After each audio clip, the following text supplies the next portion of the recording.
But, right. Let us get ready for our first VOD review of the day. Team Liquid versus FlyQuest. So, going live now with this first VOD review. LCS Spring 2019. A lot of requests for Team Liquid. People really want to know more about Team Liquid. Team Liquid fans obviously are kind of the vocal majority now, it feels like, next to the TSM and C9 fans. And I'm sure they're instantly triggered that I'm going to choose a game they lose. Like, really, this is the one you chose? We want all those other games.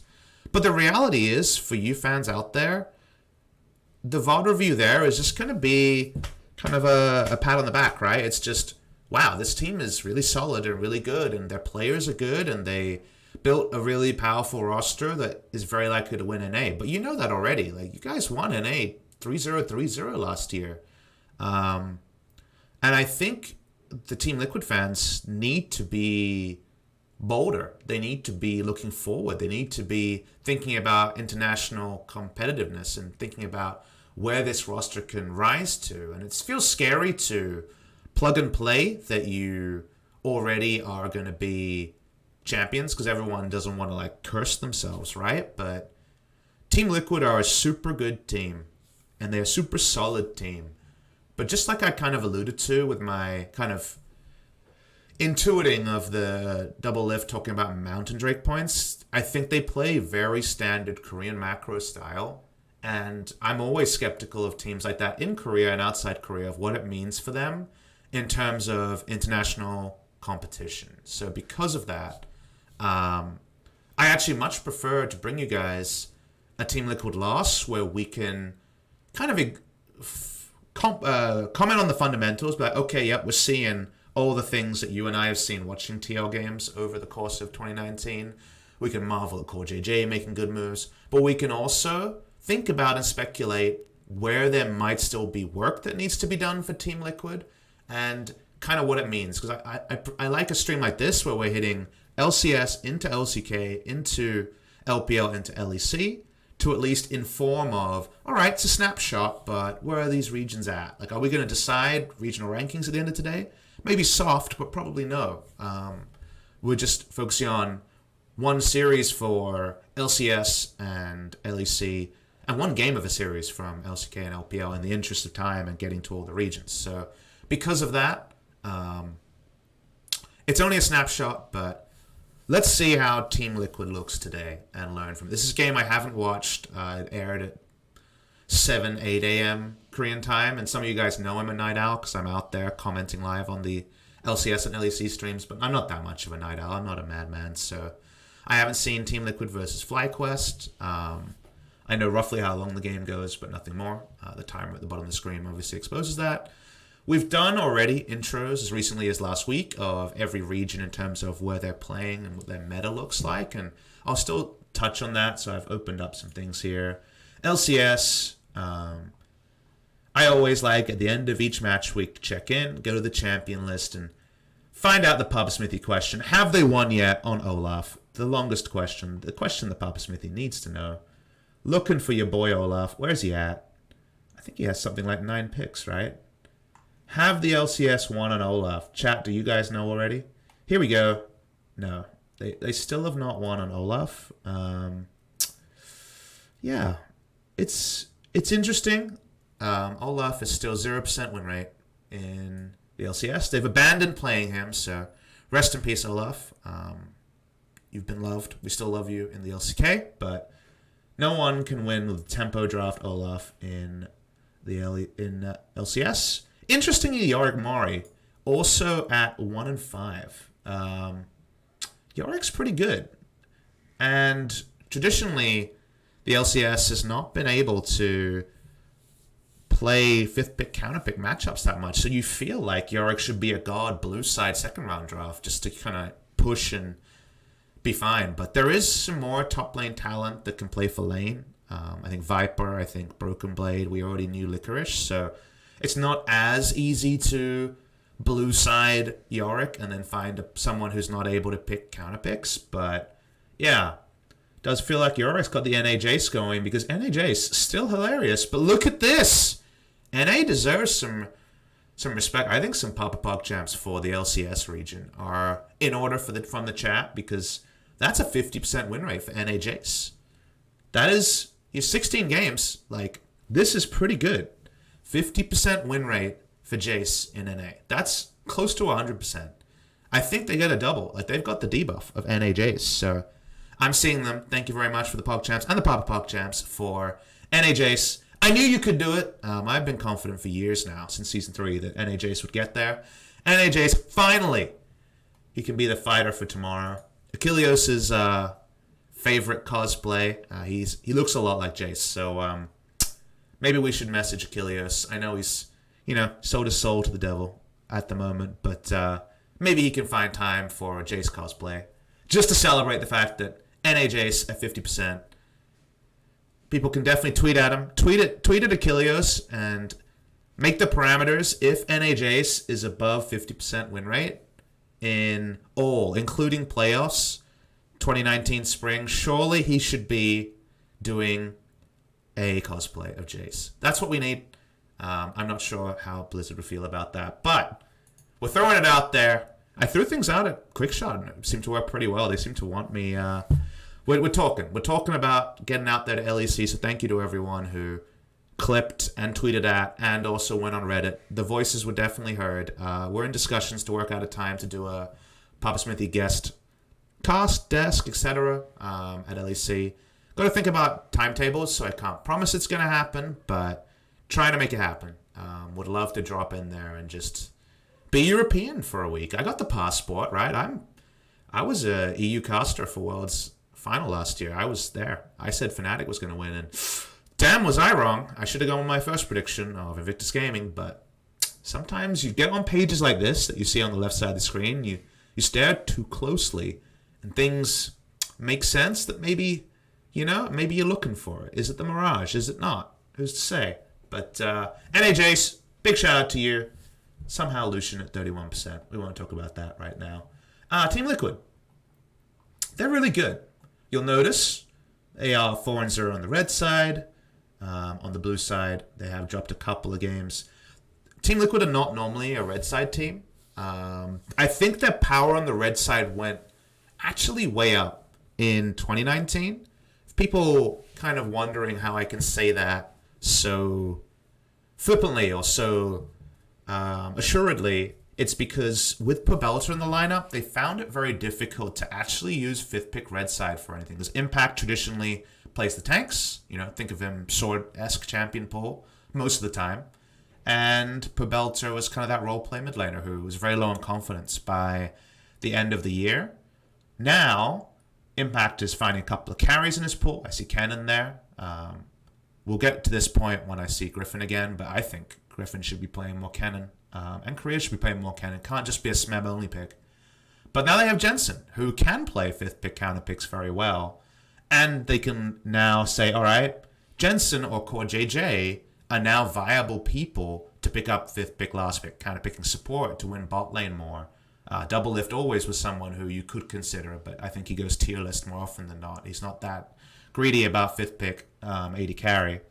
And so Jensen, Core JJ, situationally double lift, and once in a while Impact gives you a lot more red side threats. So they're still not picking red side. I think Team Liquid play the meta, the standard game, kind of like Origin, very, very well. They're a clean team, and that's why they're happy to go blue side. They're happy to play the contested champion that best fits their pool and just push forward from there. So while, we're not quite in the Gnar meta just yet, there's Gnar buffs, I think Impact definitely is thinking about the top die days and considering them. I think Team Liquid is a better team on the red side. I think that'll help them a lot in best of fives. And they're a clean team. We've already said that a couple of times. I think no one here is going to disagree on that. We look at FlyQuest.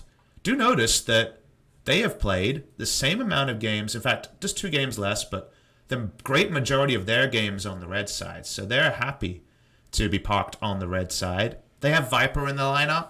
We're going to actually have back-to-back. This is actually the first test. We have Viper into Viper today, as we have our first VOD review of LCS with FlyQuest, and our second VOD review of Griffin with from the LSK. So Viper into Viper. Viper with a 1. Can Can play the carries, so definitely 5th pick, last pick potential. Wild Turtle likes some more risky AD carries. And in general, I think they have been a team that's been able to wield that red pick quite well. So WTF2 Vipers.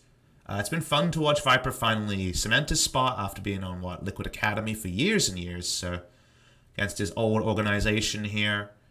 When it comes to what they play, they definitely, when I think of a Wild Turtle team doing well, and this team is definitely, I think, was too Wild Turtle focused in the past, and now they've been able to grow up other kind of carry threats. Viper, for example, I think Pabelta's had a more solid split. He seems to have recovered some of his confidence, and I was a big believer that Pabelta was a better player than he was told he was.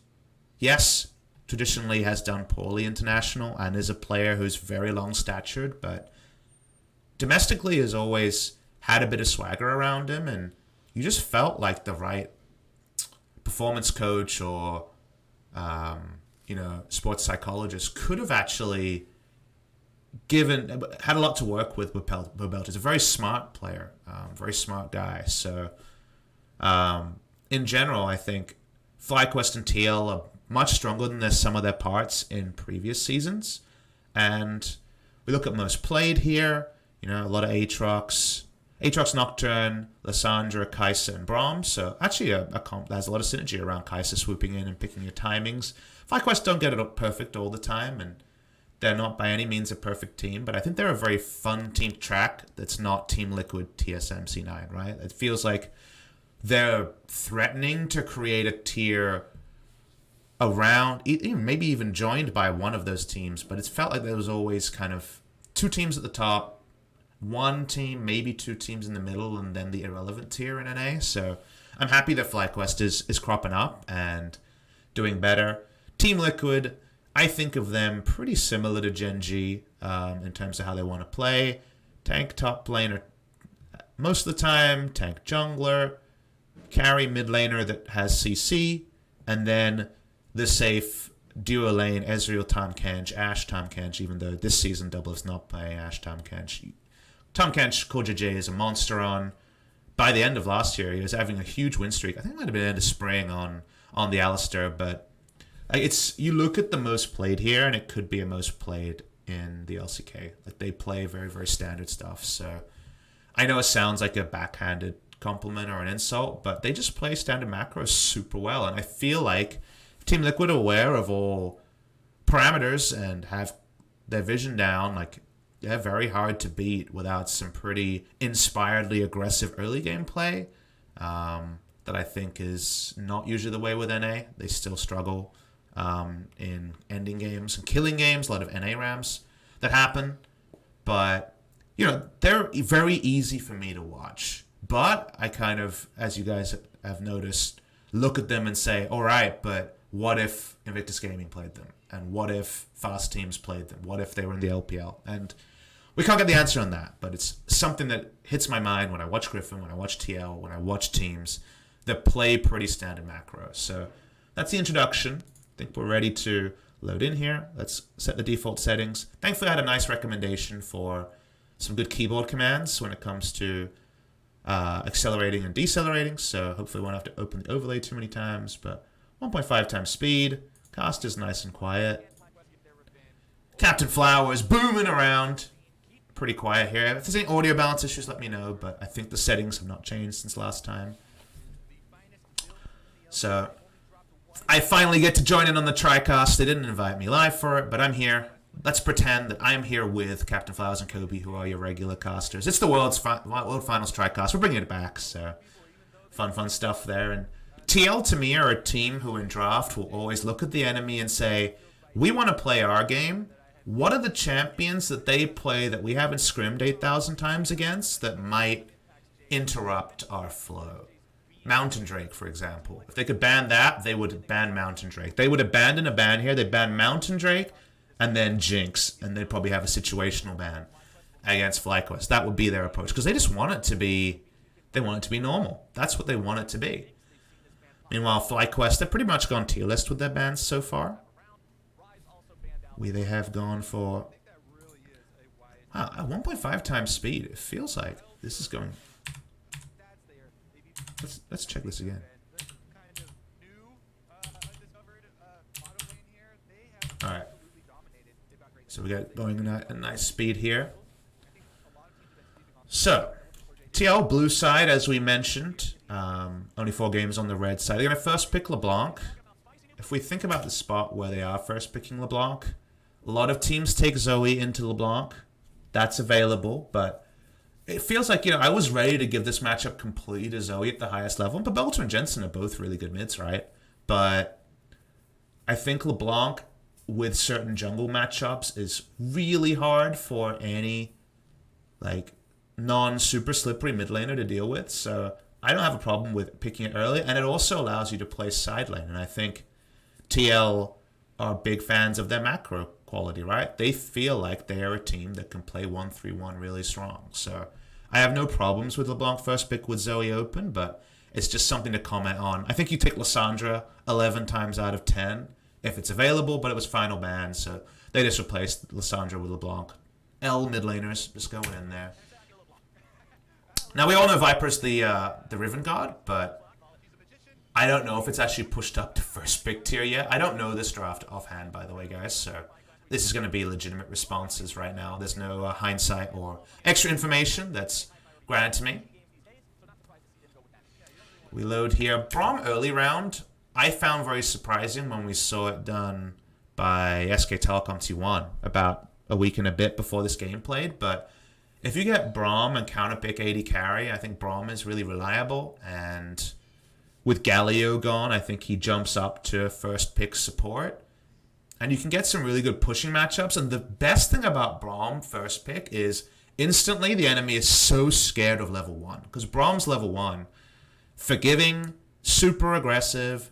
You can take advantage of bad matchups with Braum. We saw Griffin go first round, Galio Lucian, and then at Pobelta's pick, this last pick on the red side, instantly pivot, take Braum when they saw a Draven draft, because Braum just is the best to set up vertical jungling and make a level 1 plan happen. So I'm a pretty big fan of Braum first round. It doesn't show anything. It feels like no one's playing super hard punishing range supports. And then we get the Corki lock in. And it's a champion that a lot of people have asked me about. I wouldn't have been surprised to see another donation later in the stream during one of my interaction with the chat moments when we have those donation tabs open, asking, what do you think about Corki? Because I think Corki is really good, has more flexible item pass than before now that he can go IE second if you're doing well, has good matchups into Lissandra, good matchup into the LeBlanc. Only bad matchup, interestingly, is Kassadin, but already we see LeBlanc locked in. However, a lot of teams are drafting 2019 style drafts with carries top, carry jungler, and then wondering why they're losing with a Corki draft when Corki hits items at a pretty good speed. I'm thinking of Griffin Genji game 1. And that's because you need front lines with AD carries who only provide damage. And if you don't have a tank top or a tank jungler, and you just say have Braum and carries, there's many more games where Corki could have done a million damage, but he has to respect CC threat, he has to respect damage threat, and thus he doesn't get to put out damage, or he gets caught and dies. So I think Corki as a pick in a vacuum is good. His power level is high, but I think that teams drafting around it, and perhaps the meta around top lane not having safe blind picks, makes it difficult to pull off Corki comps. So when I see Jinair lock in the Corki mid, I'm like, no, you won't be able to play out this comp with the lack of front lines that happen, or you're going to get snowballed on if you pick tank top sides. But if you're a team and you draft around it, I think there is value in the Corki. So matchup good. Not worried about the Kassadin matchup into it because the LeBlanc is first pick here. So team that could look at the enemy team, and there's just they don't have to make too many hard reads, but they know it's going to be double AD carry. While Turtle could be playing a Vlad or something like that, but I don't think you really respect that from this team. You think almost certainly double AD carry, and you also think 2-item spike that's quite expensive, 3-item spike that's quite expensive. You think, all right, let's get agency. Let's have priority or at least high gank potential. So LeBlanc and Rek'Sai, very punishing on Corki, can interrupt the Valkyrie, with chains, with the knock up there. So I actually really like this duo. You want to err to earlier power spikes. And then Vayne comes out. And this is a really interesting spot to pick Vayne. So Jinx is banned. Kallista's open. So Kallista will be taken in this spot almost every other time. Provides gank threat for lanes, and I think is underrated as a laner. But it's also Doublelift's pick. And you're worried that Team Liquid will take it and then double ban against it and force you into a wonky spot. And there's not actually that many champions you want to run against Vayne when some further bans come out. Like, Vayne has pretty good matchup eventually into Sivir. People are playing it in the Ezreal and Lucian matchup. You understand why Vayne is pushing up in terms of priority, and it's a Doublelift pick, right? And maybe you can just get priority in 2 other lanes and not really worry that your Vayne lane might be situationally a little bit behind. But that can be subverted. It's just a pretty bold choice to blue side first round Vayne. I think Vayne priority is only going to go up, even if the results don't go the way of the Vayne teams. But people got the invitation. What if you guys are wondering what happened? Because I asked this. I mentioned this to Laura when she was like putting together questions for Kabe. I was like, ask him why people are playing Vayne when nothing changed around Vayne. Vayne was chain buffed over time, and some other strong AD carries were nerfed, but recently, in the last 2-3 patches, she's been the same. But I think you see the matchup into the Lucian, and you're like, wait, I can tumble out of the piercing light, and you see pro players do it, and you're like, all right, coach, analyst, look at this. And then suddenly the coach and analyst's like, well, it was played in Korea / other regions, I guess it has to be fine. The Ezreal matchup is one that AD carries will remember. Has always been one you could situationally play Ezreal. You could play Vayne into Ezreal, even back in the Essence Flux WMAX days. So, line skill shot champions or line damage champions, Tumble holds a lot of value and it's on a shorter cooldown early. And against Galio's support, it's seen as a pseudo counter pick because Galio has to show off his taunt before he can use it.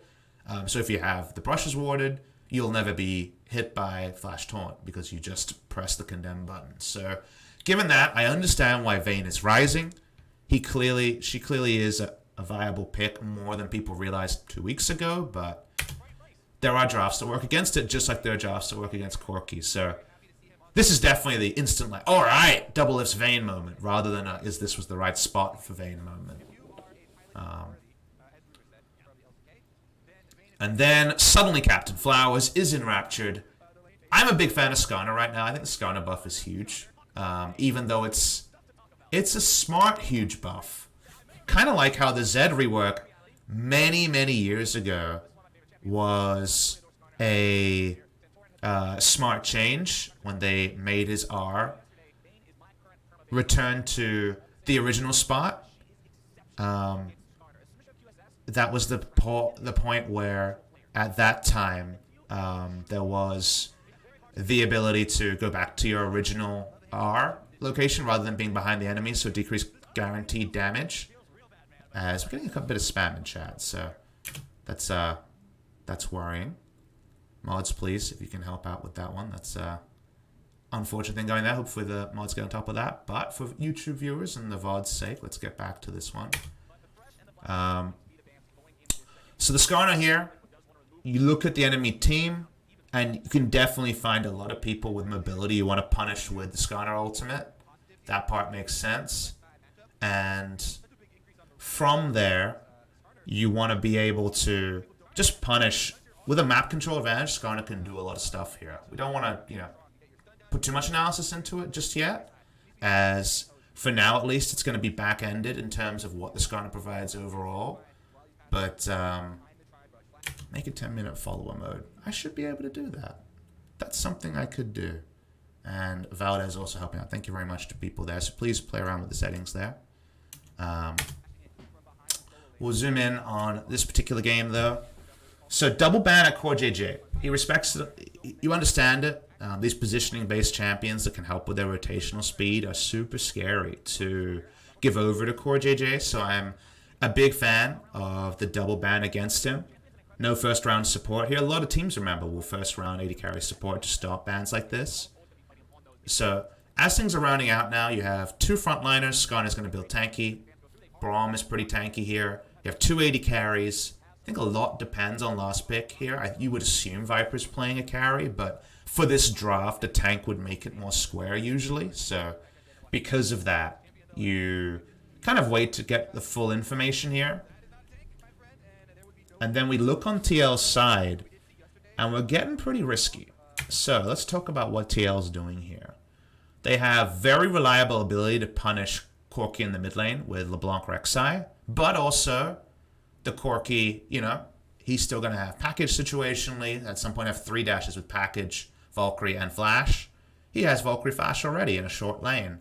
So actually punishing in the early lane, it's possible, but it's never guaranteed. The top lane matchup, they're blind picking. And while Kennen provides a lot of things, can be counterpicked. There's some picks that work really well into him. Vlad isn't working in pro play, but it's consistently been a counterpick into him. We noticed there was a Vlad ban here put out. If you have a snowballing top lane, like a Riven, for example, you can potentially run over this lane, even though it's Kennen favored early. The feedback I heard after this game, because I don't know fully anything other than the result and people, you know, kind of criticizing the draft here. You think about what the draft provides. I think Kennen is, for Impact's champion pool, probably the safest blind pick here against Viper's range. Can lane into most things, doesn't get smashed by most things, and got a coverage ban in the Vlad. Can also go AD build and win matchups that were harder. For example, the Vladimir matchup, if you go on hit build, it actually does really well against Vlad, and the AP build's been working against Vlad, so I think the blind pick of that there is fine.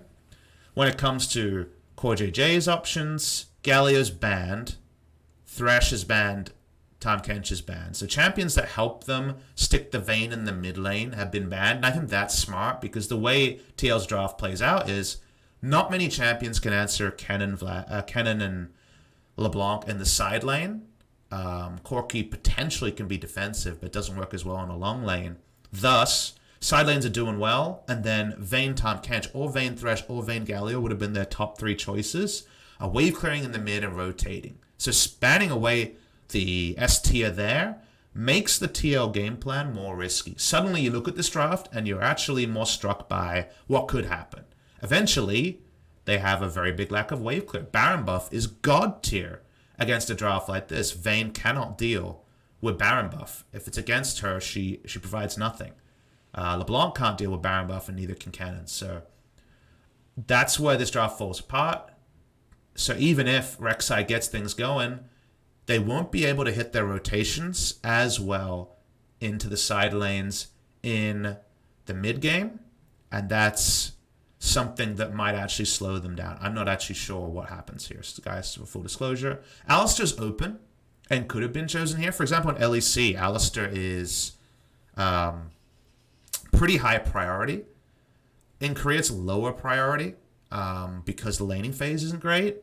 Rakan, the choice here is because you see double backliners and you think of the champions you have. LeBlanc, she can get a Mimic Distort out there, but you know, she's not going to get huge backline access. Rek'Sai finds it hard to get backline access in the late game, especially in an ARAM situation, because you know, you're not going to snipe a Q onto someone and go in. And Vayne has no backline access. She's a frontline shredder. So they look at the enemy draft and see double 80 carry, and they say, all right, in our next round of picks, we need a top laner and a support that can help us have backline access, but also lane pretty well. And while Alistair can get backline access, Rakan is the most reliable in getting on top of the Corki and the Ezreal. Much less likely that Arcane Shift and the Valkyrie will get you away from those, as it's nice and fast on 9.5. And then Kennen, you know, flank Kennen. Obviously one of the best backline flankers in the game. So I think TL have to serve a lot of masters here. I think the bans and the Ezreal pick have made their lives more tricky. So I actually really want to compliment Invert and Cop for how they double ban support and locked in Ezreal, because it frustrates TL. I think they really wish it was a Lucian on the enemy side. But just zooming in on what's there, I think this TL draft, like a lot of people, like a lot of the innuendo I heard about this series was what a garbage draft from TL. I think you can say Vayne was bold, but on the blue side, with potentially Fly just locking it Pobelda's pick and double banning, I think it's fine. I think the LeBlanc first pick is different, but given how strong Team Liquid usually play 1-3-1, I think, again, I have no problem with it. I just really want to compliment FlyQuest for shutting down a lot of the rotational options here for TL and giving them a comp that was close to being, I think, ultra comfort, but then now only on review, you're like, oh, I see some of the discrepancies. I think that was really smart. So, yeah, I look at TL's draft, and I'm like, they can definitely play this. They can definitely win with this against any team. And the only question left is FlyQuest last pick into Kennen. There isn't a lot of things that slam Kennen in lane left over, so I'm interested to see where you go in this scenario. This is picking up a lot of priority. A lot of people are getting back on the Aatrox hype train. LS is not a big fan, of course. But more and more, perhaps because things are being banned, perhaps because people got more experience with the changing mechanics, it's feeling more and more like it was an Aatrox power down. And he had a few of those in a row, but not an Aatrox deletion. So Aatrox comes in. It's Kennen in a range versus melee matchup, and Lightning Rush gets you out of the Infernal Chains. Like, this is not a winning lane for Aatrox, so it kind of justifies the Kennen priority. But it is a diveable lane. There's a lot of turret dive threat post 6 if you get some help there. So strong lanes for the Skarner to gank pre-6 and post-6. I think mostly post-6, right? It's Skarner we're talking about. But interesting draft on both sides. It is now 3 frontliners and 2 AD carries. So it's a Corki draft where Corki is primed to do things. I was really not a fan of, again, as we mentioned earlier, the high DPS Corki drafts where Corki just can't do anything because he doesn't have a front line. So Aatrox gives him a pretty good lane with, with the available options. Like, it's much better than, say, a Gangplank, which other people would have chosen. And it's a frontliner. And that's important to remember, is that double AD needs a frontline. So there we are. It's the draft analysis here loading into first round review of the night, TL versus FlyQuest. And, of course, Captain Flowers has to go on his Skarner monologue, like every caster is excited to do. The buff for Skarner is so huge. If you played Skarner before and after, you'd understand. In terms of feel, you just get to actually have more access to your Spire, attack speed, and mana regen. So you just feel great, right? That's what Skarner provides, right? If you can control the map, and usually you can get your blue and red side for the first couple of clears, you clear the buffs faster, which feels great as the player, but in pro player it's so much bigger, because especially blue side Skarner had some really bad problems with having very specific routes, because you just couldn't take Krugs. And remember, red Krugs Raptor is the only way to get level 3 fast, because Krugs has that extra experience. Now the fact that you can go Krugs means you can start the red side if you're the red side team, you can start the red side if you're blue side with a leash. You have a lot of flexible options with pathing, and the moment that the pathing isn't reliable is when a jungle pick goes way up in value. So I'm thinking of Olaf jungle. When we had it at the 2016 Worlds, again, a champion LS hated. The problem with Olaf was you had to start blue buff, because the thought was if you didn't, there was less mana regen in the jungle items in those days. You just couldn't actually, come up with a viable clear path. And then people started debuting other paths that weren't blue side leash start. And you started to see that there were ways to subvert that. And even if you were losing time off your clear speed, the fact that you weren't just pinged out like the old clairvoyance at every camp you went to was actually a huge buff. So because of that, I think this is a really big buff to Skarner and Pro Play. There's already a champion that is very powerful. Remember, Skarner has the Skarner tax, and suppression champions, we discussed Malzahar in a viewer question before the game. Gold leads are either more or less meaningful if you have the Skarner on your team. The gold lead's more meaningful because the enemy has to buy QSS. Or if you're on the losing gold team, then their lead is less meaningful because they have to buy QSSs and they're not putting all their gold where they want to in damage. So I think Skarner is a pro play staple from a buff that didn't actually change his damage numbers or tankiness numbers, which is awesome. Really good change there. So shout out to Captain Flowers. He was one of the people that consulted on that. just looking at the start here, it's pretty standard starts from both junglers. Scuttle picked up top side, so it's double Scuttle. Is denied in this one. Skarner was able to get a Scuttle. Happy times for him. So when it comes to early priority, Kennen has priority top.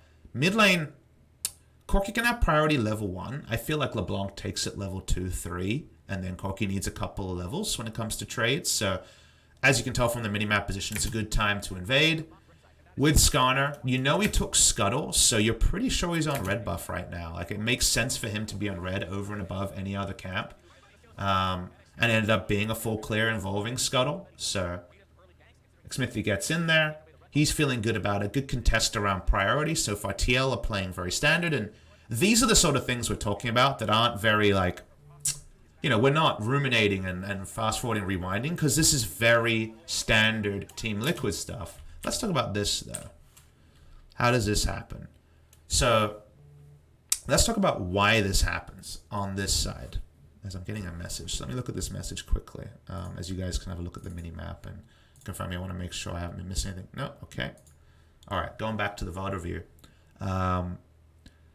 So basically at this point, with how Santorum was chased out of the jungle, you know he's going bottom side. But because of timings at 3 minutes 32, unless he's happy-footed for a long time around Scuttle, you're almost certain that he has no other camps on the bottom side of the jungle, because you know that his Raptors are down as well, and he's very unlikely to escape the way he did and go to Krugs.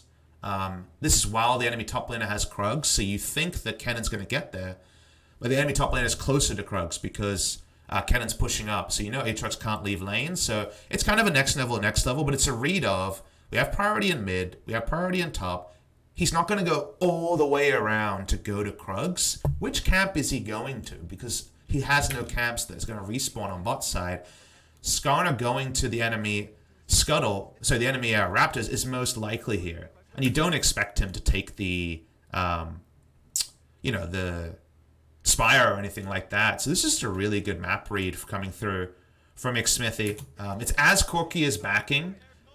It's kind of two schools of thought here. Should Corki just be ducking out of lane, getting a terrible back timing to back up a Raptors take? Or should Corki just not be showing that the Skarner's on Raptors? I think if Corki ducks out of vision towards the bottom lane, it 100% gives it away. So I think you're stuck between two suboptimal decisions because Team Liquid play their early game pathing well.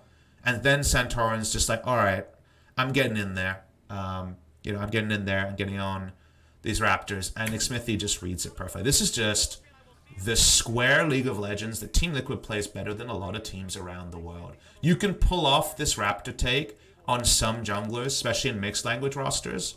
But against Team Liquid, with how they started, I think it was very unlikely that it was going to be pulled off. So Smithy dives in.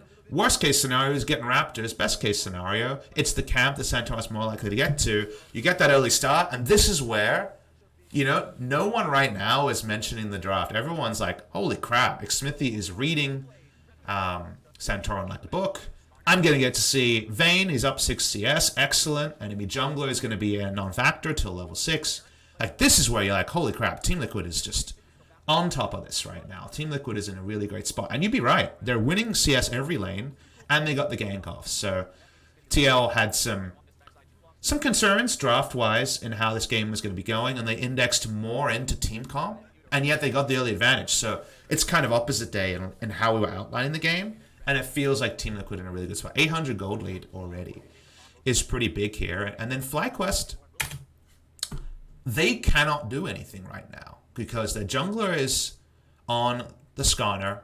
You're not ganking LeBlanc or Kennen pre-6. Needs to hit level 6 to get anything going. Doesn't have any map control when he hits level 6. You try to gank mid lane. You're not ganking for a Corki. So you've got really nowhere to go. And the enemy knows when your camps respawn. So let's see how much dunking can be done here. So there's a respawn here onto Scuttle. JJ walks up first. Of course he does. He's smart about those rotations. So even with double control ward, they're getting the camp that your boy Santorin is desperate for. He really wants that camp, and he can't get it. So, can't get Scuttle with double control ward. I guess you delay, you know, a Cloud Drake being taken, but Smithy pops around. And now we go for the Shaco gank path here. This is a flare gank. Just so you guys know, consider why you do this gank. Chance of this gank leading to a kill, 20%. So why is he doing it, PapaSmithy, you ask? About Smithy, whose Papa is often at the LCS. Well, when he makes this gank, guess who has no camps on his side? There's no camps for him to take. And so in pro play, always consider things like this when you're going for a non-guaranteed gank. Like, it's not Warwick Malzahar ganking mid, right? This is a pressure gank, but also just a guaranteed best use of Smithy's time. Going all the way to enemy Krugs that he didn't have a timer on exactly. Yes, he has eyes on it right now, but getting there and invading on that with the lane positioning around is less reliable, and it's so far away from where he is. You make this gank happen, and get some flashes, and it's when it comes to medium, low, high risk, medium, low, high return. This is low risk, low opportunity cost because your flash is up. You can always flash out of this, and you're almost certain to get summoners. So it's also a path that Rek'Sai is famous for. Just like Shaco can go over that wall, so can Rek'Sai, and you lose nothing out from it because once you get into this combat scenario, you probably don't need tunnel again. So tunnel's in, it wasn't spotted. You're looking for summoners, seeing what you get. You get a flash out of JJ, and nothing was up. Raptors and red buff respawn. You have a jungle and also a pretty natural path from bottom to top respawning as you make that gank. So it's just an excellent use of his time. So Smithy makes the right play. Again, perfect.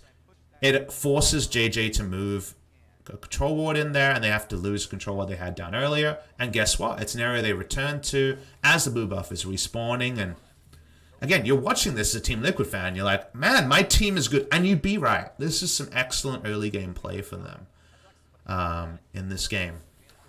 But given the fact they don't win this game, spoilers, we're going to inspect the mid game. And here's what I hope the TL fans can kind of determine is, all right, we were doing so well.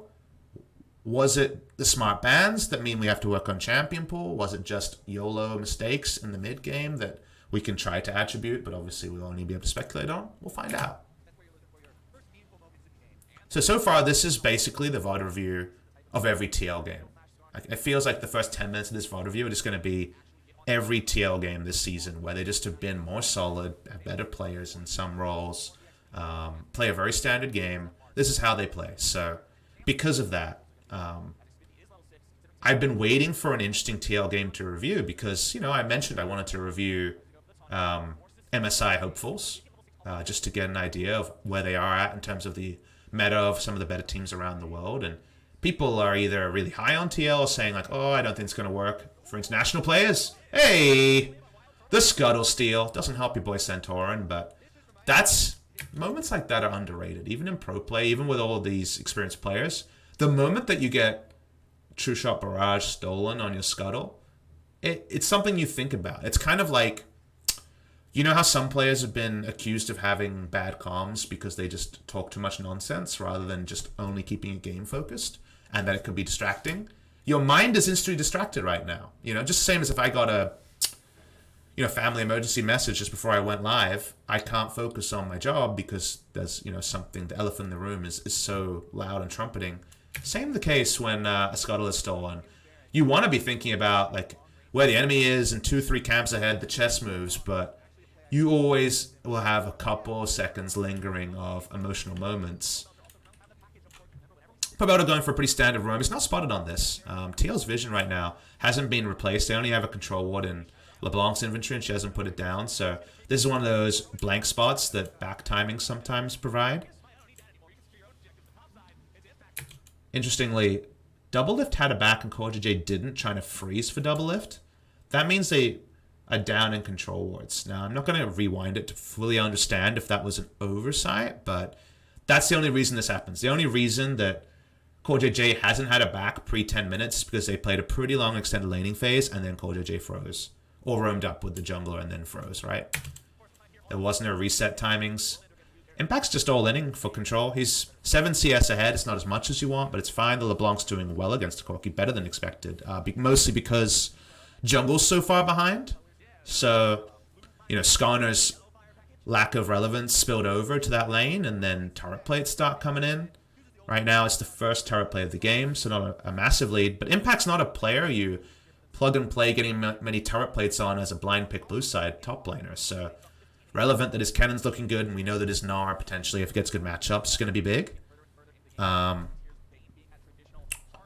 we roll on in this particular game. We're getting resets, you know, it's all about back timings right now, but mid-jungle looking really good for the side of TL. FlyQuest needing time to stabilize, but Corki is a slow burner. He's gone Hex Drinker into Trinity Force, so his 2-item spike's going to be even later. Relevant point. Wild Turtle's the bridging champion on the Ezreal here, but you usually want a turret destroyed on your end to put in mid lane and run with Braum, and that's not going to happen in the early game. Setup here around the Drake is, let's watch how it leads. It's on a recall timing from the LeBlanc. That's why we see it happening. So that's why you start it here. You can have a little bit less offensive vision if you know where enemy LeBlanc is, i.e. LeBlanc is roaming down. But FlyQuest, the moment they see LeBlanc, they respect it. They take down the scuttle. It means we have no Drakes taken in the first 11 minutes and only a turret plate. So it's been a very passive game.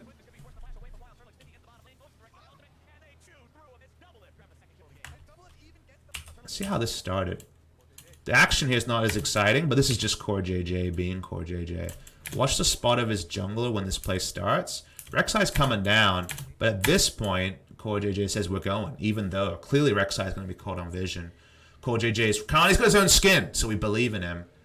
He goes for the R flash. Let's look at how much time there actually was. So thankfully, with our buttons, we can slow down the stream.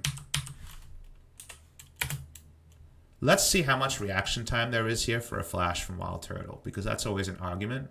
We're coming in slow, so I have a time to check chat. Seems like chat's having a happy time. Hello to chat. Hits the Q, and you always have to be aware of the flash and grand entrance R combo. Let's watch the timings here of when Wild Turtle could have flashed. He turns around, autos the ward, so you know he has one mine on getting the second auto on the ward so JJ can hit it. And this is in 0.25 times speed. The Q hits on both champions, and then with Smithy pretty far away, tries to arcane shift it, doesn't, and gets charmed. So it does get the E out of the grand entrance, then flashes. So I think in general, it's pretty heads up there. The problem is it spills over onto the support, and then, well, that part, we don't need crap. We don't need that. That's the wrong button to press. They get the kill there. And this is what, the reason why people are playing Vayne is this. So the flash is ultra safety first there, and that's, I think, something worth asking there. But given everything, you don't hate it too much. Getting the further kills here. This is TL just running over them with priority. Rek'Sai can come over the wall. LeBlanc can come over the wall. That's an area they cleared out before. Even then, so we were focused on the micro interaction. We should watch the mini-map on how this happens. So Pabelta picks up a minion wave, and just watching the mini-map, by the way, guys. LeBlanc comes over. Rek'Sai gets the Chilling Smite. It's just really good roam timings, and you see why FlyQuest pulled away, and yet they were still punished. And why were they punished is an important question to ask. We just go back to all of it. Consider why Vayne is actually liked, as we slow down the stream a bit, is that this play is over when it comes to Wild Turtle threat, but Condemn is an ability teams are playing around more and more proactively recently. That's what you're seeing. Same mechanic around why Vayne into Galio is being liked as a choice. We're seeing also the same thing be true of just playmaking with Vayne. That's the comment Kobe made on the LEC broadcast is people underrate how much playmaking and how much agency Vayne can have in lane.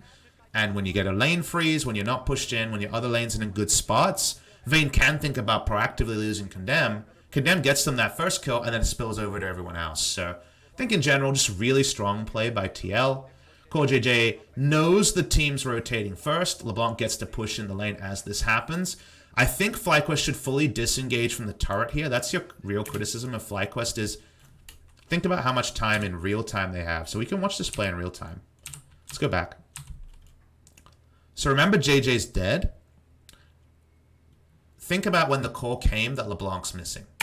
Call now is LeBlanc's missing. And we're watching in close to real. This is real time. They could have fully disengaged turret. Wild Total will be close to that first brush here. And Torrent's trying to extend, but there's not damage behind Wild Total. There's not damage on a Skarner at this point in the game. That's just bonus kills going to the enemy side here. Core JJ, super clean. Buffering onto the clone there with the battle dance. That's probably something Wild Total didn't even think about. There was a lot of time to duck out of bot lane and not lose the maximum there, but they lose the maximum, and it's way worse because they lose Flash on Santorin, Wild Total JJ, and double summoners on JJ. So actually now, the repeat play is super easy. I think a lot of teams around the world would consider lane swapping in this scenario. Just put 2 members into the cannon lane, lose turret plates. I know it feels so bad at 13 minutes, but now you can return to this. LeBlanc's cooldowns and Rek'Sai's cooldowns are way shorter than specifically Santorin's on this Skarner. So now Vayne is going to grow a lead, it feels like, in the 2v2, and they never want that to happen. So you're pretty much on up shit creek, as Aussies would say, when it comes to the map state right now. Like right now, FlyQuest control nothing. They can't walk up to Trade's bot lane, even though Ezreal and Braum usually can try to poke out and fish for all-ins. Corki's getting pushed in the mid lane. Santorin's been behind the entire game, and it's Kennen versus Aatrox. Aatrox doing good, but he can't build for lane. He needs to build for CDR, and for core build, right? He needs to get to 40% CDR and not get magic resist in all his items. So he also has to hold back. FlyQuest control nothing. The entire map is being dominated by TL in a draft where they sacrifice some second round picks in order to focus on team comp. They could have gone for potentially other options, but they focused on backline threat as the game goes on, or even in the mid game. So game going way better than expected for TL. Seeing no regrets on the Vayne draft. It's up in CS with 2 kills. 5 turrets to 3. Thank you for the turret play overlay there to our NA overlords. Things are great. Things are really awesome right now for TL in this game state.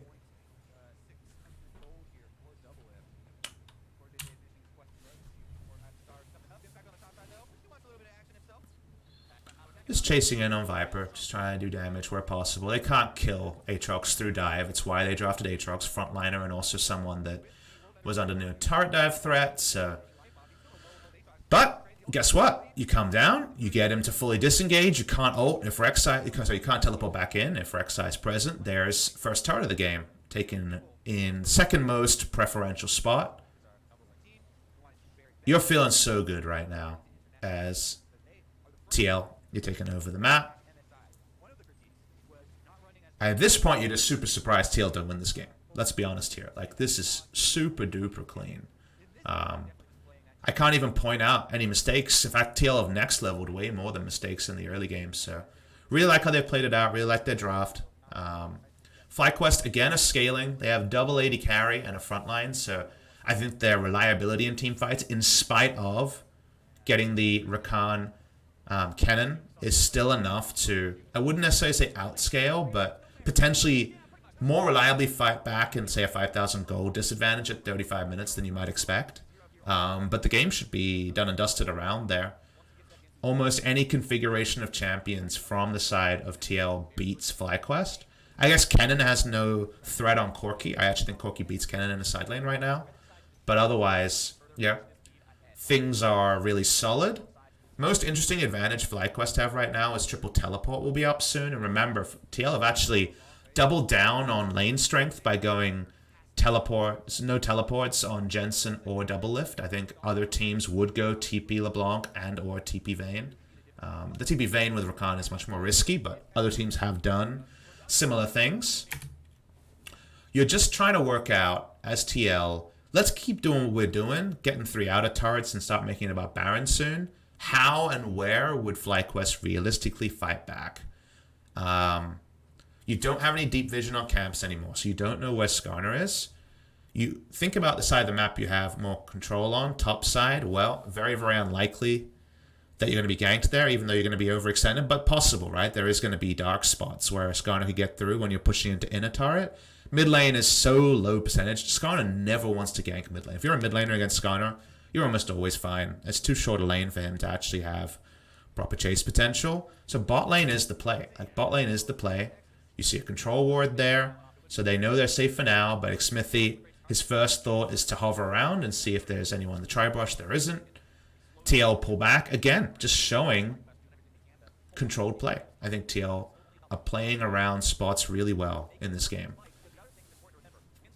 This is an LCS VOD review where we're just talking about how good TL are, and I think it's deserved. I also don't think they haven't really missed any windows. Like right now, you can say, all right, control ward for double lift, control ward for core JJ, threaten a turret dive, and get this bot lane turret soon. It's easier than taking Corki's turret mid, and we'll see if that's something they attend to. But they're just, you know, they're milling around right now at TL. They're getting that control bot side, like we mentioned. Walking up to the bot lane here means that the enemy has to walk around. They don't even need the deep ward. They're happy to show up, and Rek'Sai's there. You have to respect him. Skarner showing up second does nothing. So things are looking really good. Things are looking really good on the side of TL. Getting the mid lane out of turret's harder because Skarner has a lot of ways he can flash over a wall and threaten you, and Kennen doesn't have a stopwatch to threaten a turret dive. So actually, this game stalling out around mid lane is possible. And mid lane not being down means like things like the Drake can be started. Looking around this Drake, FlyQuest are actually in a better spot than they might think.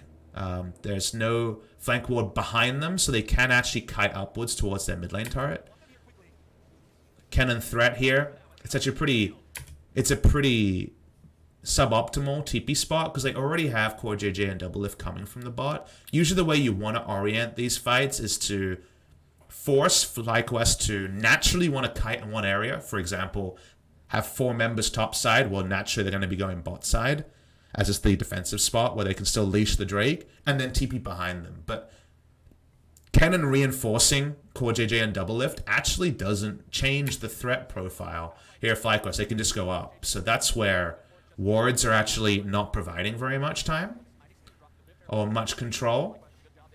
So it actually ends up being a Drake to FlyQuest in the spot where they just lost their turret. You don't often see that, but it actually ends up being a safer spot than before purely because the due diligence on deep wards hasn't been done. So there's a small kind of gap in the playbook because they didn't leave vision behind to come up with the TP. But TL instantly say, all right, we messed up a little bit. Let's take the turret in mid lane. And they do. They got the Rift Herald earlier, so able to take that one down. There's no delay. FlyQuest had to put themselves out of position to get the Ocean Drake. And remember, it's a 19-minute Ocean Drake. And then they can't also be in position to repel a Rift Herald start. So I think TL are like, okay, we could have been slightly better about our TP flank, but we are on point with our Rift Herald. So another smart point. Return to the topside jungle that you've controlled almost the entire game.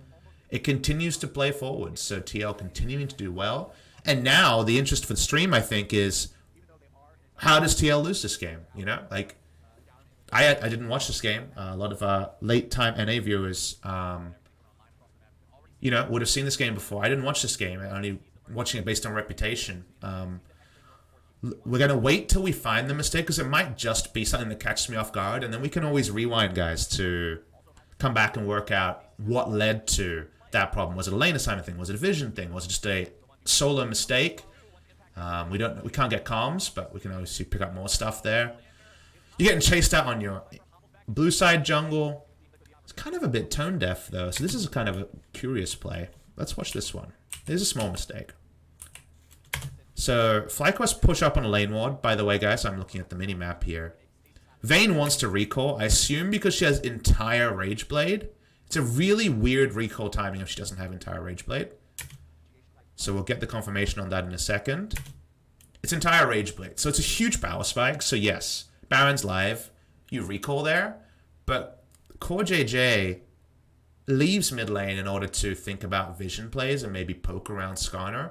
And Rek'Sai decides that she's going to try to get a kill onto Aatrox with Flash and ult available as Vayne is recall. So this is where things got too greedy. At this point, you can only do 2 or 3 things at once. You can't do 4. And they're trying to do 4 things at once. They want to get a recall on their AD carry to get a huge item spike. LeBlanc wants to just delay how long top turret lives because top outer turret gives you Baron control just like mid lane outer turret does. You need to have priority around mid lane to stop the turret going down. And they're thinking about diving bot lane. That's 4 things. It's too many things. It's too greedy a choice around this play. So they chase in, and it's just such a low percentage chance. Like, this is pretty low risk, but it's low reward also. Like, you're just not getting anything out of Viper there. He doesn't even ult. Like, he's pretty swag about it. Like, I think on another world, you get a flash, but he just, sorry, he did ult, but he just ults. He doesn't flash. Like, at the end of the day, you get very little, and he's already got 40% CDR if he has Transcendence, so, which he doesn't. So 30% CDR from items at this point in the game. Actually, I'm not sure. He might have Transcendence. Let's assume Transcendence for 40% CDR. He doesn't have 45 because he doesn't have Cosmic Insight, but you're not getting anything here. Really? And you lost mid lane turret for it. So you kind of traded Double Lift getting a recall for, and the enemy ulting once for mid lane outer turret that should have lived forever. Like, there's, I think it's so hard for FlyQuest to ever get map control to take that out of mid lane turret. So it took 21 minutes, but this is too greedy from FlyQuest. It's only mid lane outer turret, like, and it's not like it's a mid lane outer turret advantage, but it's still map control they should never have had. And you never want to give map control when counter jungling and ganking, like, you think about it in terms of kills and gold, but it also gives you the more delayed benefit of these are areas we've controlled the whole game. The enemy's scared to go there, and that often gives you game-winning advantages. If you've controlled red side jungle the entire game, Baron is going to be 10 seconds slower to check because you're scared to go there because you haven't controlled it. So it's not a small thing to give away. It should be small based on just how many things TL already have and our reputation of TL. Like, they're able to get in there super deep and use Rek'Sai Tremor Sense to find picks. Like, they still control the map, but that deep lane ward is down that's not scouted that shouldn't be there. So that was the start of something, of TL making a mistake. Our first instinct is not going to be a game ender, but we'll keep rolling along the place. They're returning to Viper because they know his ult's down for a little bit. We know it's about 7 seconds. So this inner turret, I think this is a very low value turret. I think LS would call this a gold turret because that's where your TP user is going to be when the Baron threat happens. So because of that, they have 3 TP users, so they're so likely to have someone that can catch farm and teleport in. Only one of them hits the fight hard, that's Aatrox. Corki and Ezreal are reactive TPers, but, you know, you zoom in there. If you get the top lane in a turret down, then you can just sneak down super deep vision, and that helps you get Baron, but this turret doesn't get you much, and they're playing a lot around it. The next spawn Drake is Ocean, not Infernal, so I just don't see what we're getting here, apart from Viper feels worse about his life. But, you know, pretty small point. Let's play around with timings again. Back to 1.5 times speed, so just watching the mini-map here because the action here, it's just a couple of trades. We're always thinking about vision trades here. 2 control wards in the inventory of FlyQuest on members that can use them. Many more to the side of TL, so they're much more likely to exhaust the vision. Rek'Sai is not super tanky, but she can tank the Baron. They can trade tank Baron okay. They don't have strong Baron control. And then Smithy dies. So trading vision, Jensen's doing his own thing. Let's see how this starts. So they have no vision of the enemy jungle. Skarner's shown clearing wards, and Rek'Sai says what's happening here. And it's just super assertive from FlyQuest. So Smithy just walks up. Moments like this, you have to kind of consider the tone of this game. Because at 23 minutes, I don't think any member of FlyQuest has ever been to the blue side jungle of Smithy. Everything around Xmithy has been trading up in the enemy jungle, blowing flashes. This is what we call, what I try to call kind of a momentum shift. Like, you know when you have a lane swap that extends, and we had a big lane swap, remember, a couple years ago, especially if you're watching 2016, 2015, you know this. You know when we have vertical jungling, and say Olaf's taken enemy red side and his own blue side jungle, and then eventually there's a reinvade of the weak side, and it becomes more about kind of the split map. Now it's suddenly red side's red and red side's blue, not a trade of, well, I have their red side and my blue side. Well, that was the time in the game where there was always the chance to catch someone, because you're just used to 20 minutes of owning this, and then you're like, oh yeah, I mean, like, I haven't been there in a while. And that's where people kind of mess up. They don't do all their steps. They don't sweep early enough. They don't control wards shallow enough, and they get caught. This is kind of a reminiscent of that, where Rek'Sai has never had to worry about enemies in his face. He's been winning every lane, and he's been invading and making the enemy move back. And he has, you know, tremor sense. He's a Rek'Sai. His flash is up. For sure, Xmithy's just like, all right, Skarner's on the Baron, killing the vision. I've got a control ward. I can put down some vision here. But he doesn't respect that no longer does he have a number advantage. In fact, there's only Jensen on the top side, and he's splitting and trading with Pobelta pretty aggressive. He's in fact low on health, so it's even better timing than first appeared for FlyQuest. And again, this hasn't happened before, so they have a super good, reliable pick tool. He doesn't have QSS to walk up here. It's actually a very bad face check in a vacuum. But in the context of the game, you understand why it happened. Because the game was not about, like, this was no risk minute ago and for 22 minutes of the game. And now, suddenly, Jensen's out, control ward's on the Baron, and FlyQuest own top side. The first time they've actually had claim on an area of the map in a long time. So it's easy to say what an idiot Xmithy is, but it's more kind of a...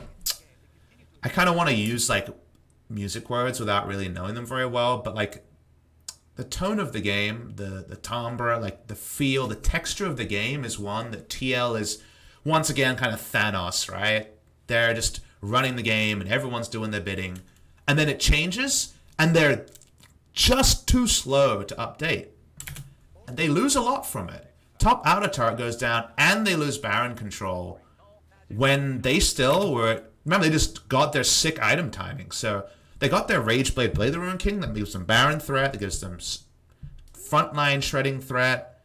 They were still controlling all the waves. They have good item completions, and they traded down at a time where FlyQuest is still like, my items suck, would be Pobelta's timing right now. He was able to outtrade, but Hexdrink Triforce is not Rapid Fire Cannon Triforce or IE Triforce.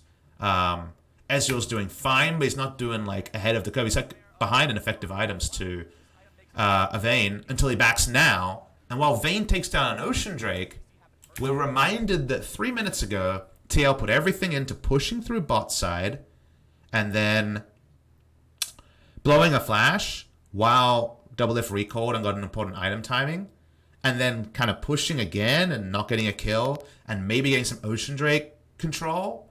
And they do get the Ocean Drake, but they lose mid lane outer, a kill onto the Rek'Sai, mid lane top turret, bad back timing for the LeBlanc, and the area they were playing around that we criticized, bot side, where there were no objectives to take and kind of a cash turret.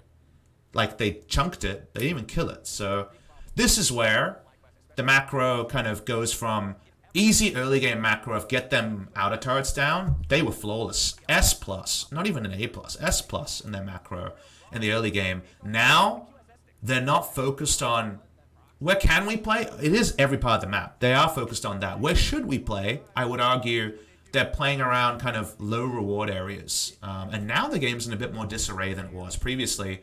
And we know the gold lead's only 1,400, so it's not a game closer by any means. At some point, there's going to be a pretty damn tanky Skarner, Braum, and Aatrox, with Aatrox having some threat around it, and 280 carries. So we are getting a bit scared now if we're TL, but we're still confident that we've played towards our win conditions mostly, and a Baron still can do huge work either way. Baron is the swing in this game for sure. So we start A-ramming. No one wants to hit the side lane. Ideally, I think 2 members. I would assume McSmithy and Jensen go back top side, or your 4-man invade this jungle with, say, the threat of Kennen. I think Kennen should come down and allow you to clear out control wards and get some coverage wards to push in further on the inner turret. Because inner turret top compared to inner turret bot is night and day. You really want inner turret top. Instead, because you don't do that, you're playing two lanes, you're giving up top side, and in fact it's going to get pushed in. And all that's happening bot side is, as we can see, Impact's taking a bad trade. Maybe in another world, Impact's getting free orders on an inner turret. Then you try to make a dive in the mid lane. That's the only play they can make here, is try to actually kill someone in the mid lane. And they get a kill. They get a chunk out. That part's nice. The smite's down. They're looking for further kills here at TL, and we're getting, you know, it's one of those things where you press pause and you're like, okay, it was 2 for 2. That's pretty good. We killed some strong people, but then you're like, wait, FlyQuest didn't have control of anything, and they traded even, and you're turret diving now with Impact. I'd use both summoners. You're getting into a really weird spot where you're diving in a turret, but PapaSmithy, you just said, well, that's something they can do to get a pick. Yes, but they didn't get a pick and leave. They got a pick and then kept fighting and invested teleports and flashes when they're not playing side lanes, which is something they have a lot of power in, and they abandoned top side, so it's pushing against them.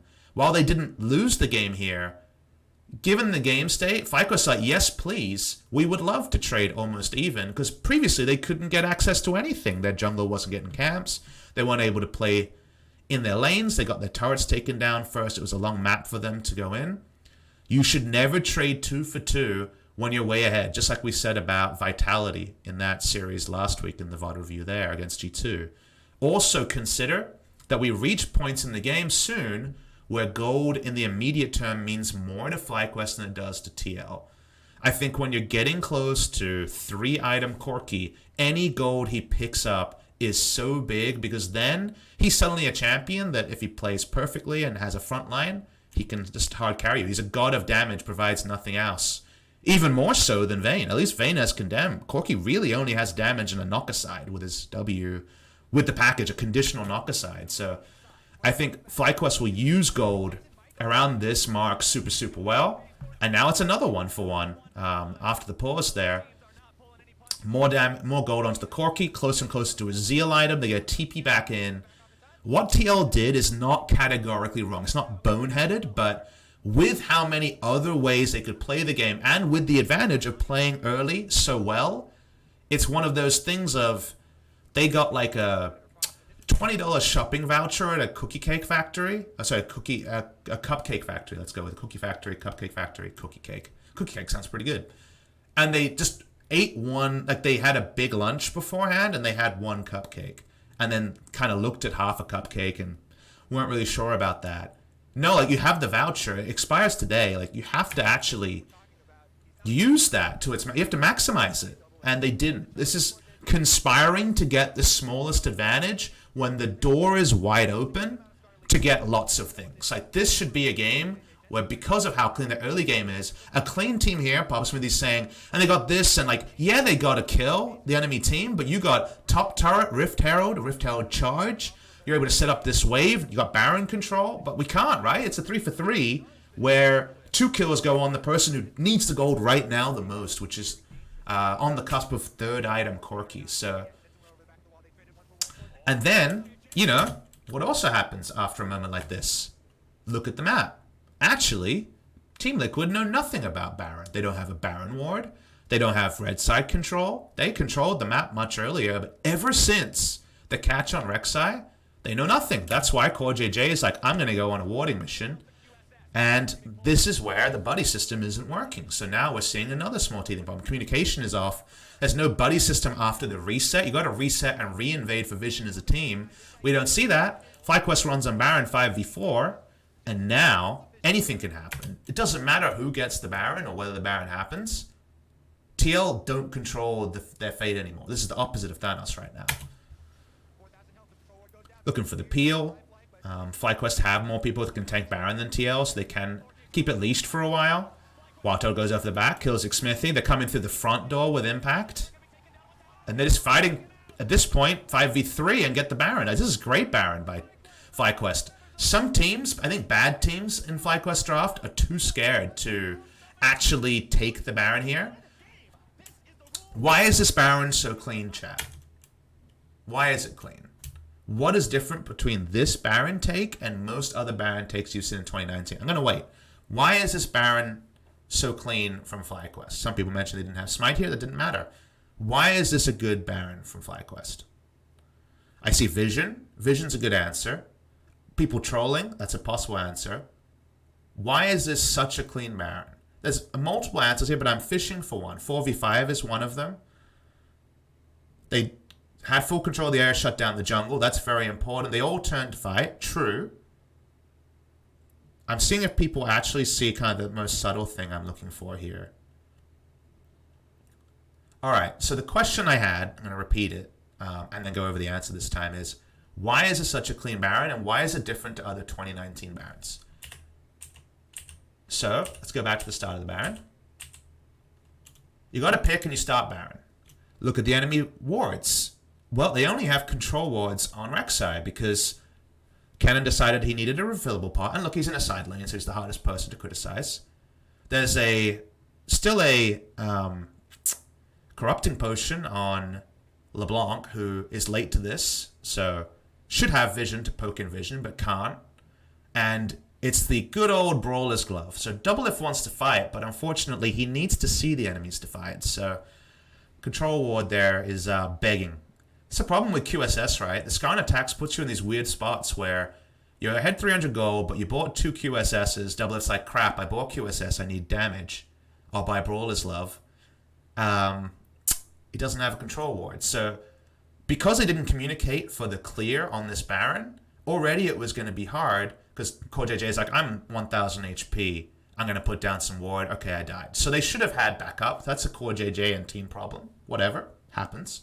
It's worse than that because now only Buddy Warder is Rek'Sai, who has Tremor Sense, which is helpful, but only one control ward. They have no relevant control wards in the area after the reset. So they didn't have a plan for the reset. And the other answer I'm looking to get to is look at FlyQuest comp. Now think of how many games we've had where the amount of people that can tank Baron is actually like 1 or sometimes 0. You know, you think of the worst case scenario of Jace top, Kindred jungle, Corki mid, Ezreal, and then like a Nami, right? And if you make a Baron peel on off play, those people die. They just get killed by Baron. However, they have an Aatrox, who admittedly has mostly damage, but we know about Aatrox, right? Has a revive passive, has death stance, has health, like takes less damage. He can tank Baron. He's not there, he's walking up. Important point anyway. Braum is very able with having also the Guardian to tank Baron for a long time relative to most supports. I would say the most of any support other than maybe Taric, maybe Trundle. I'd say he's better than Alistar because Alistar doesn't want to ult, right? And Santorin is a tank. He's got armor and health and a lot of it on the Skarner. So they have a lot of ability to start a Baron, turn from Baron, and have it actually leashed the entire time rather than having to full disengage off Baron in order to make picks. Because a lot of teams at CLC, they start the Baron. I'm like, ooh, they don't have the best Baron taking teams. They don't have a lot of tankiness. And of course, 4,000 HP hits, they have to run away and fight. However, in the old days of front to back team fighting, tanks in the top lane and jungle, you could actually keep the Baron leashed. And they can with this comp. So that's what I want you to remember here, is this looks like a really clean Baron. We go through it. Let's watch it a bit slower. How the Baron goes. Think of the comps here. DPS the Baron, DPS the Baron, DPS the Baron, Rek'Sai top, Rek'Sai above us, Rek'Sai above us. Rek'Sai is obviously the person you have to think about the most. Impact can't walk up. He doesn't have vision. He's not tanky. Jensen and Doublelift can poke. They have no front line, so they can't do damage. And Rek'Sai is their only frontliner, and he's above trying to look for the steal. So FlyQuest should be saying, deal with Rek'Sai, deal with Rek'Sai. The enemy's zoned out. So we watch the top. It starts with just a Braum. Q. They go over. Wild Total actually probably bursts faster than you might expect. As this is happening, they're still tanking the Baron because they can afford to. They can have someone behind the Baron in per Belter. Now, normally, if you have that aforementioned Nami behind the Baron, Well, she's dead already, right? But it's Pobelta or Santorin behind the Baron in this case. But Pobelta's behind the Baron, and he can have a Locket Shield. It's good timing on the Locket Shield because of the Baron debuff's going to come on. You're so scared of the increased magic damage in Cannon, by the way. It could be super scary. You know his flash is up. So you can have people around the pit. They keep it leashed. And as it actually happens, it looks super risky because it gets so low. But the enemy smite is not there. And look at where Santorin is playing. The call here is not to DPS Baron. So while they DPS it low and it looks like it could go down, they do commit to it, and no one is actually in the position to kill it at any point in this fight. So it looks like, you know, the English expression is squeaky bum time, where it's like, ooh, crap, you know, Tom Clench, other memes.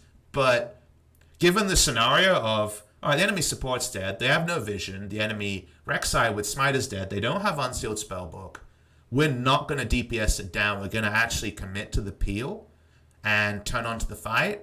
Let's have clear calls. And also, the fact that it's the first time they've had map control on this area, and you never know if the game might just reset. Like we've been talking about how TL have made some bad lane assignments. If your bad lane assignments aren't punished, eventually you just can choose good lane assignments. Someone can say, actually, I should be here, and then you never get here. This is the time to rush down the Baron. So you're not backs against the wall, but you're feeling like this is your time as TL, and you're making the right read. So I think TL play call it well. And now they get the Baron. So they had a comp that was forgiving around Baron. They get a pick because CoreJJ misreads, and TL as a team misreads the map state. They call out the Smite first. They take him down. They do TPS down Baron. Kennen wants to further DPS it, but is interrupted and turned on, and they take the Baron without Smite. It's the least risky Baron take without Smite you'll see in a long time, and it's the best time for it as well. So just really well played by FlyQuest, and funny how it all comes back to, if they had a better plan around keeping the mid lane turret up when Doublelift really needed his recall, with the right recall, he wants the Rage Blade there to get a lot of power. If it was just, all right, Doublelift, I rate this Rage Blade power spike because we all know what 2-item Vayne can do. Let's engineer a plan to keep the turret up. None of this happens. But instead, when he goes for his recall and they gank the bot lane that was over, that already had an outer turret down, they had a Ocean Drake spawning, they lost something there, and they lost priority in other lanes in another moment and got caught. And that's the rhythm here. Like, it's almost like the dance, it was like beautiful. Like if this was a dance move from TL, it was just beautiful for the longest time. And they had that one little stutter step, and now the stutter step means they got no map control. They have to respond to Baron. They're looking for pokes from out of vision. That's probably the right way to go. But the flank ward is there on that bottom side from FlyQuest. And you know that Kennen's ult's not up. They spot Kennen on the top side. They spot him in a sweeper. As long as you keep your mind about Kennen, as long as you know Kennen can't get to your backline, then it has to be CoreJJ from in front. And they're going to play around Flash Engage better than before. So you're pushing up. All of the early lead is gone. The gold lead is actually 4,000. Look at this. Like, it's 3,800, but the amount of control was so big for TL. And now, at this point, you know, we mentioned how actual scaling as the game goes on kind of depends on how the fights play out. And, you know, you have to rate things like Kennen, and Kennen against 2 AD threats and Vayne against 3 frontline threats. But we're not at late game yet. We're still at kind of mid to late. And now, if I'm not mistaken, Corki's got a lot of items. We should know what he has. Corki has god items here. Corki got the rapid fire cannon, so he has 3 damage items, a frontline, Baron buff minions, and a Hex Trinket to respect Pobelter. Never will Pobelter be more relatively strong than the enemy team. If you try to tumble up to him and actually like get seen for his half second, 1 round of damage with a crit kills him. If you hit the full Trinity Force high roll crit, rocket, all other abilities hit, you die as Vayne because you have no base stats. So right now, Pobelter's relatively stronger than anyone on the map by, I would say, a country margin. Like if this is NBA Jam, he's on fire, right? And you need to shut down the person on fire. They get pretty good backline access here, but stopwatch is up. Frontline starts to go down. Pobelter's killed, which is pretty relevant, but look at the cost to kill him. Vayne died. Kennen's health bar is gone. They had to give everything to kill him, and that means that FlyQuest still, they pushed damage onto the backline. They couldn't get both backliners, and FlyQuest get the most, right?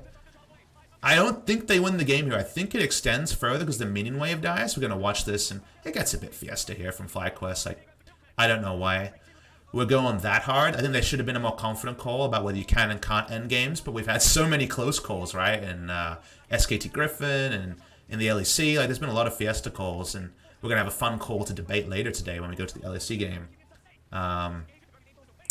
Anyways, the big takeaway here is definitely right at the end, it was just too much of like, we're going to be TL, hooray! Rather than, all right, we've like inflicted mortal damage, it's fine. Like, TL, I think TL get the maximum out of this scenario where they had wards on their flanks and Viper was out of position and still lose because of just how strong the enemy team is. Wild Turtle shouldn't be kiting down here with the respawns coming in. This is the wrong decision, but he should have got the team call of just pulling away. Doesn't matter. Where do we reset? 5,000 gold lead for FlyQuest. Remember, TL decided everything in the early game. Item timing for Babelta continues to get better. He actually turns a stopwatch into a GA, so he can continue to actually fish for damage. The shutdown goes to the side of TL, but it's harder for them to inflict. But there are items behind when FlyQuest is spiking so hard.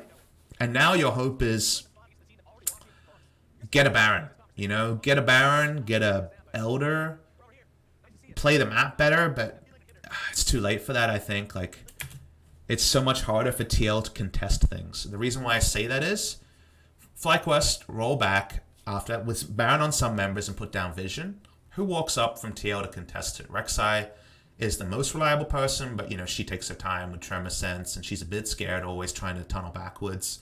Kennen can't walk up, LeBlanc can't walk up, Rakan can't walk up, and Vayne can't walk up. Like, when you don't have a tank lineup, we already mentioned it's harder for you to peel off Baron and go back on it because your DPS members die because they're squishy. When you fall behind a map control as a DPS lineup, it's harder for you to contest map control. And it's the reason why games snowballed so hard at Worlds and at the earlier parts of the season is you didn't really have tanks anywhere.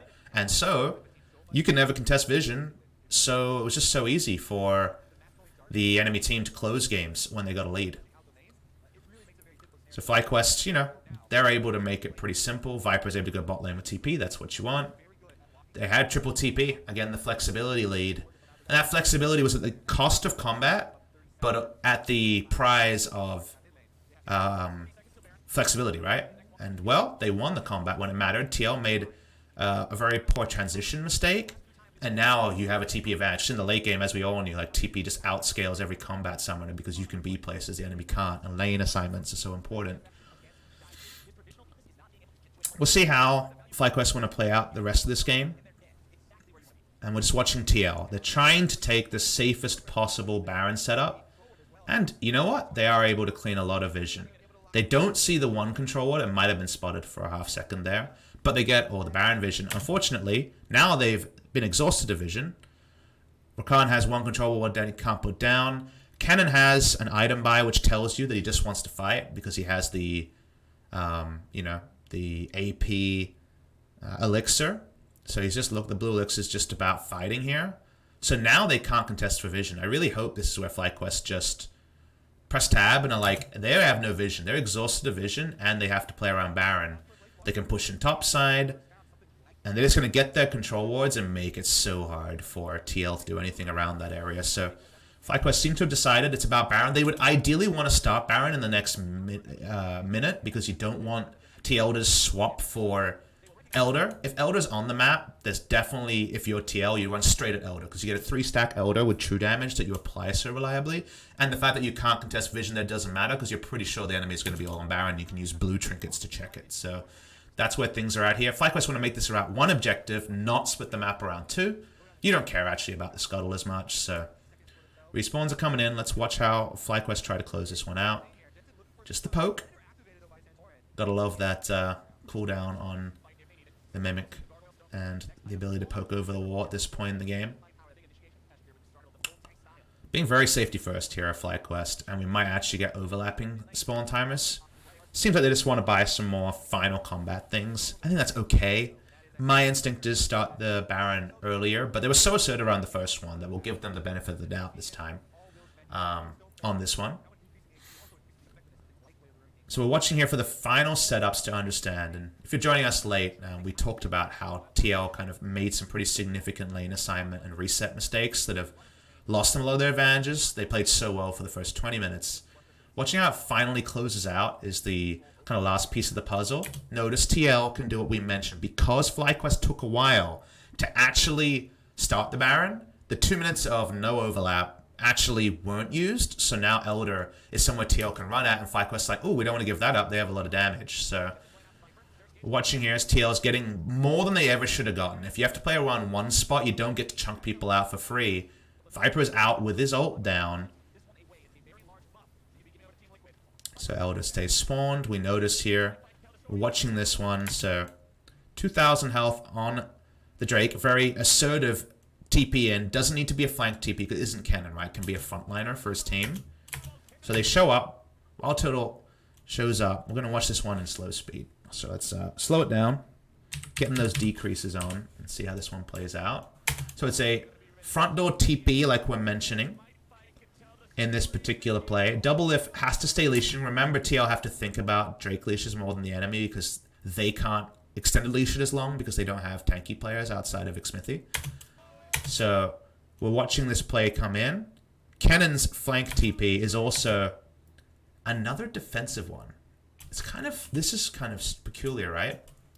We criticized earlier in the game when there was a TP flank and Cannon TP'd behind his teammates rather than front. I guess the reason to do this is that he has flash up and he doesn't have QSS and he's super afraid of just being turned on as he TP in. But it does mean that these TPs do very little in terms of changing the game state. Actually, when you see these TPs, the blue TP is with the blue team, the red TP is the red team, so you keep doing what you're doing. It's kind of the takeaway here, so no one's really being threatened. We're watching this one pretty slow to understand it. TL, because they're squishy, can't occupy the pit as easily. That pit advantage goes to the side of FlyQuest because they have the members that can occupy into AoE easier. We see the double flash in. Notice who's not hit by these ults. There's nothing on Wild Total and nothing on Pobelt. They get to free hit, and that means that health bars are getting drained, but they're on JJ, Viper, and Santorin. In fact, Viper, for the start of this play, isn't in the middle here. That's true of both sides, as we know, but watch what happens here. When it comes to the end of the start of this play, Skarner dies, FlyQuest starts to kite upwards, and you can never be comfortable this fight is over. There's actually never a guarantee that Double Lift can look for more because there's other frontliners here. GA onto Viper means that he occupies way more threat space. Pobelta can take 1 or 2 shots because he has the GA, and JJ will soon have his Unbreakable cooldown up. So unfortunately, because the frontliner is so low, and there's so much frontline, you see how much more forgiving it is to fight with double AD and 3 frontliners than it is to deal with double AD and minimal frontliners, or kind of the burst engage, the impact that allows him to be kind of like a tank. Because when you're level 18 slicing Maelstrom, you have threat and you have CC, so you do zone control for a while. But you can't do much more than that. So we can speed up here, and we understand why. With flashes invested, TL gets something. They don't get much more than that. And I actually do like this reset because I see Corki taking his time on his back timing with teleport, we should mention. And because they don't have their teleports and because they do still have flashes, they say, let's just run a Baron and make this about a Baron. Now, we're going to have to watch the turn and the peel around here. So Corki's going to join in a while. Skarner's not there. Viper does have GA and ult this time. Remember, did not have ult last time. So can zone for a while. And so Viper gets to dive in. Core JJ is thinking about getting something onto Wild Turtle and Pobelter because he wasn't able to threaten them last time. So you can kind of see where things are going here. And Double Lift is the only person with no mark on his name, as Skarner's not there. So let's watch this one play out really nice and slow. We're going to go even slower in this case. So Viper's popped ult, and now you get back to where we were talking about with team comps, where, all right, you want to fully disengage as TL. You can't afford to be in the pit for much longer. Instead, Impact, who I guess we should look at for a second. We should watch Impact's positioning here, because we're trying to understand this. This is really slow, guys. It's going to take a while. We'll give it one more X forward. So one more increase in speed. We watch Impact here, as he's the person who's most likely going to get threatened. He lightning rushes in for attack speed, I assume, to maybe finish the Baron, but it's kind of peculiar. He doesn't have flash, remember, so Impact is never actually going to be able to do anything in this fight. This is really smart by Viper, and unfortunately Impact, who isn't a tank who can tank the Baron, just kind of dies on the Baron. It doesn't have his ultimate available either, so he's just out of the fight, and then FlyQuest can make such easy. You see the formation here. We're back to every previous meta of big beefy boys in the front, and then damage dealers in the back. One of them dies. It's JJ this time as Rakan gets in there, but the speed at which you can turn on to further targets is going to be better. You get the kill down from Pobelter. You never get max damage out of TL's damages because Impact died for free. Rek'Sai is a tank. Core JJ is a support. And Jensen, while you can in an extended team fight, poke in and out, in a non-tank meta, she blows someone up and then really only has chains to provide till her next round of cooldowns. So I think what you guys are getting hit on the head with here is just the difference in team comps making it so much harder to execute around somewhere like a Baron. Impact for sure makes the wrong call, but he doesn't have Baron. He doesn't have ult, so his role in that fight is either to kite back with double lift and mean they have no front line, but he just gets a little bit muddied and ends up just trying to contest the Baron more. Maybe feels like they can burst it, they can't. And without even Baron on the map, FlyQuest is going to push forward. Risky. Helps that Pobelter is massive, and they can just finish the game. So, right call to try to end the game there, but I think a lot of people, like when I look at this game, all the stuff I heard about was that TL's draft sucks. Like, why did they go these short-range champions against Baron buff, which closed the game? And I don't agree with that analysis because they're so far ahead of the game when Baron spawns. They have huge map control. They play the early game around their picks, and the enemy picks super well. They make the enemy jungler a complete non-factor. There was talks about the fact they couldn't end the game, and that's true, right? But any team that is winning and then loses can't end the game. What to me was more informational, VOD reviewing it, is that what I noticed from that is TL made some really weird decisions around how to play out the mid game around their bot side advantage. Like ganking onto the Aatrox was just really strange because there was nothing to win in that area of the map. It didn't even help them get Baron because it was bot lane they were pushing into. And then just around the reset, with Rek'Sai not respecting the fact that map control had shifted away and that for once he was actually going to take more than zero threat at his blue side jungle, combined with Core JJ being too far up in the reset of vision.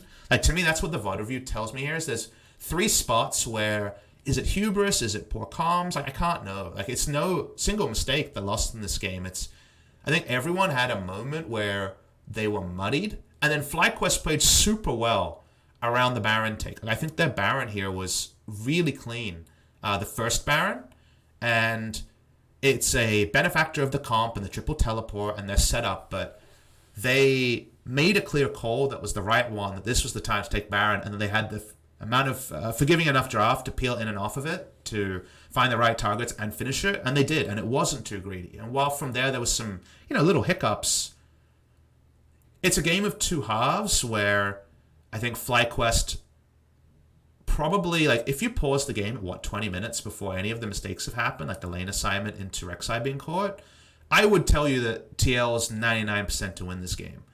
But now we see small areas where TL fans can say, well, PapaSmithy said this, and this happened. And let's say I'm right on 2 of those 3 and there's something I missed, which is always possible.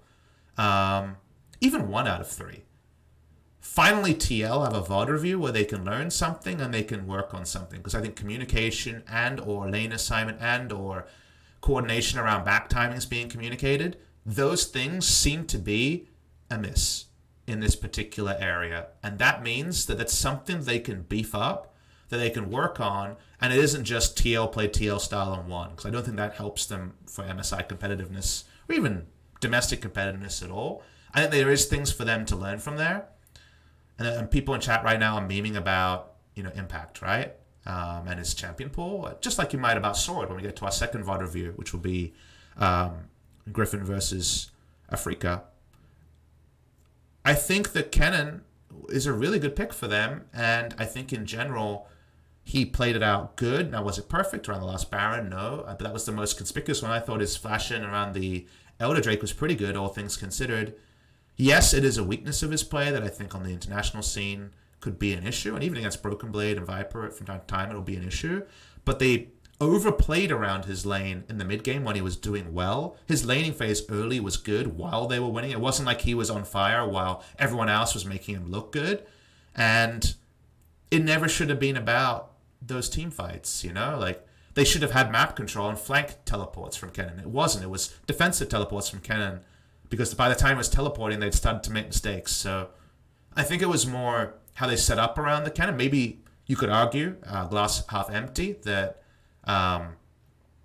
it should be about the glass half empty. It should be like they are not used to him having lane priority because he usually plays tanks. Therefore, everything was muddied around it. Or maybe he was commanding ganks onto a Aatrox mid game, and that would maybe be something to talk about. But I think overall it was set up and mid game mistakes much more than Impact's champion. It's one other thing here before I'll go for a break is Vertrix. Azael brought up a good point that Impact should play and engage frontline champions, different tanks, not necessarily carries. These are carries, champions suited style.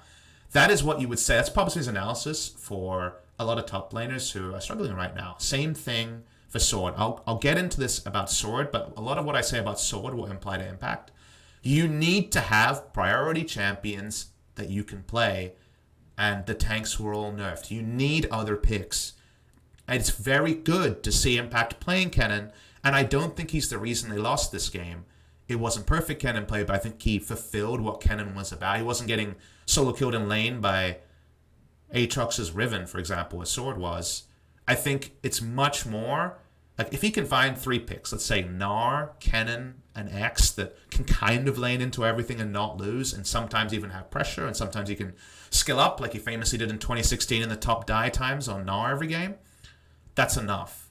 But if you just lock in tanks here, like a Maokai, like we saw Hauntzer playing, or things like that, not Hauntzer, he played Ornn, but you know what I mean, Ornn, Maokai, these things, you're going to get slammed on the international stage. So I think he picks the right pick. I think he plays it mostly fine. And I think it was bigger mistakes about a reset around the mid lane, a further mistake around ganking bot side, which was around his lane admittedly, Rek'Sai getting caught. Like, these are things that the Kennen pick would have done more good around, i.e. he had priority in lanes and he wasn't allowing pressure on his team, than bad around. So I think the Kennen is fine. Nara as a blind pick right now is actually being preferred into a lot of hard matchups in Korea. I saw a comment about it being bad in the blind pick. I don't think it's perfect, but it's getting there. But that's going to end my VOD review of TL versus FlyQuest. I actually really enjoyed this. I hope chat did as well. I don't think this is a Fiesta game at all. I think it's a very interesting game where some mistakes are made and you can make fun of those and spam emotes. But I learned a lot about where TL might have a couple of small issues. I think I was still really impressed by TL in the early games. So for my first TL VOD, I think I leave it being like, fix those problems and you could be really strong, kind of like I did with TSM. But we'll close it for there. I'm going to take a short break to eat a bit of food and also come back, have a bit of chat with you guys, take some donations, read some subscriptions. I see another one coming through now. And then we're going to get to our second series of the night. That will be Griffin versus Afrika Game 3, and also an examination of why Griffin, and to a lesser extent Team Liquid, should be worried right now. I think there are real big problems in the meta that are hurting them, and I'm going to do an extended introduction about Griffin versus Afrika, the series, but also Griffin's struggles in week number 8 of LCK. So, coming back very shortly. Thank you very much for joining me for game number 1, and we got more fun coming tonight.